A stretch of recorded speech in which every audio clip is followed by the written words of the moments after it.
So yeah, I just wanted to do a quick video reviewing some zines. I still read zines. I think they're fucking awesome. Um, I've done some stuff with zines before. I did one around the turn of the 21st century for a few years, and some little one-offs when I was younger. But I love the medium. Glad it's still around. I don't really, I don't really engage in the whole debate between what's better, like digital content or the actual physical document.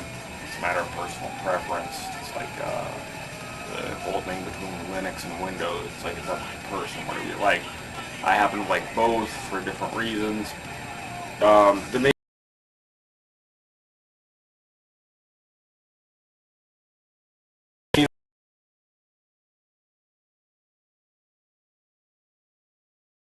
reason I like zines is because it's just cool to get shit in the mail from your friends. And like when I first got into like punk rock or whatever back in the early to mid 1980s, and was exposed to zines, they were like a means of like communication. Like people would put their ideas out and would connect with other people with the same kind of ideas who were also doing awesome shit, whether it was other zines or photography or playing in bands or whatever. Like it was a great way like to link up and, you know, exchange ideas about stuff. I don't really know what it's like now. I'm not so much into that whole scene or whatever. I know I've heard that like nowadays zines are more like they're like artifacts, like a commodity, like you know, like artists, so-called artists, make them as like pieces of art to be exchanged. It's kind of lost that kind of old school like communication thing. I haven't really found that. I don't read a lot of zines, but the stuff I read, it's, you know, getting cool shit in the mail from my friends. They're fucking awesome. But I should mention, like, the two I'm going to review today. First one is Mishap issue number 31. I've been reading Mishap for a long time, probably since 2002 or so. Ryan, the guy that does Mishap, is a good friend of mine. Like, we've become really close over the years, writing. He was my pen pal for a long time when I was in prison. He helped me out when I did my zine, Usual Suspect, back then. You know, and like he's just a good dude, and he's a great writer. Like throughout the run of his zine, he's interjected a lot of short stories in with his stuff, and they're all fucking fantastic. And this latest issue of Mishap is one big short story, and it's really great. It's like science, I guess you could classify it as science fiction or whatever, but like there's more to it. As with like everything he writes, all his fiction, there's like a underlying moral theme to it. And I don't know, I mean, I know like Maximum Rock and Roll said he was all like heavy-handed with his writing or whatever, like, I don't know, 10 years ago or something. I don't know. He just has something to say, and he says it in like really great stories, and you should check it out. Harper's Ferry is the latest issue of Mishap. I will try and add contact information on where to find it, or so like you can actually pick up a pen and write the dude to his post office box and get a copy. So yeah, definitely, because he doesn't have a blog. He doesn't have much of an online presence or whatever, so he's real old school, and but he does like fantastic shit.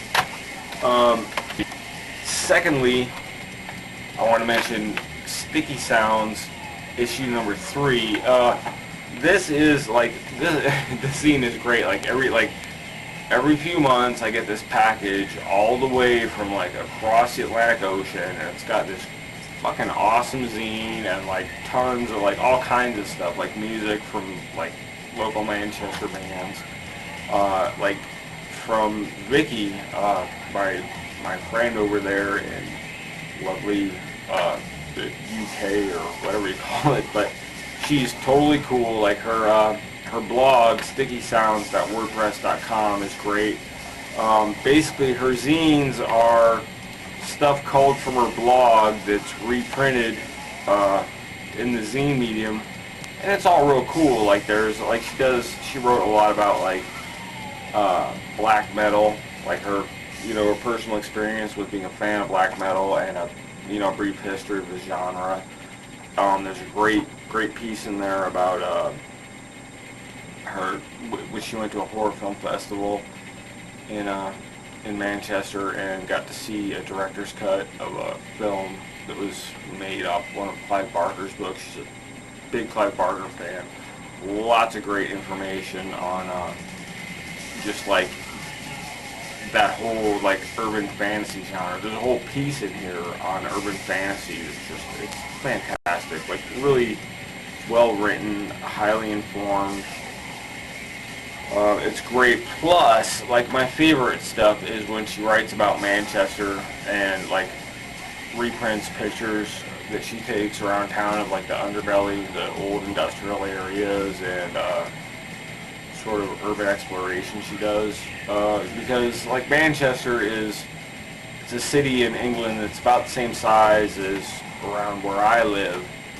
And there's a similar history as far as, at one time being a big, center of industry. Over there it was like textiles and stuff. Over here it was coal. But it's the same kind of overall vibe, and I just love it. Like her zine's great. The only thing I really want to encourage her, I will when I write her, like put some stuff that like just for the zine instead of, using the same thing off the blog and the zine. I think it would be awesome if she did like exclusive content for the zine medium. But anyways, definitely check out Sticky Sounds. Again, I will post information on how to get it at the end of this. Her blog is stickysounds.wordpress.com, and that's about it. Also, I dug up an old issue of my zine, issue number 5 of Usual Suspect. I didn't even think still existed, but I found it in an old box.